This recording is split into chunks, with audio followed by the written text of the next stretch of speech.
Cash App Advisor, one of the best guide for the Cash App users. My name is Mashkoor Ali. Do you need some extra cash and want to know if Cash App can help? You are in the right place.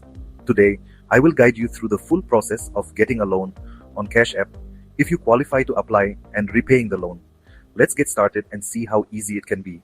We are here to understand the step-by-step process of getting a loan on Cash App. This article explains how to borrow a $200 loan on Cash App.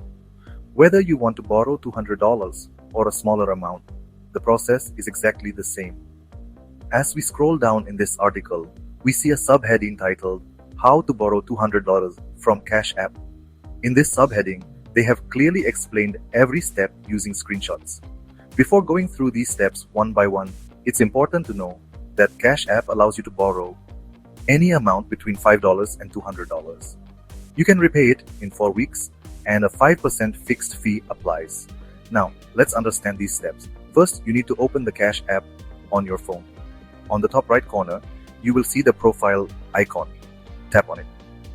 After tapping, several options will appear.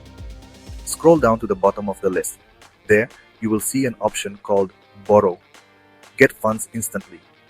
Tap on this button as shown in the screenshot. Once you tap on Borrow, a new page will open with a Get Started button. Tap on it. On this page, it will also show you the fee amount and the repayment time. As soon as you tap on Get Started, the amount offered to you will appear on the screen. This can be anywhere from $5 to $200. If you want to try changing the amount, higher or lower, you can give it a try. Once you finalize the amount, tap on the Borrow button. After you click on the Borrow button, a confirmation will appear saying amount borrowed, and that amount will be added to your wallet. This is how you can easily get a loan from Cash App.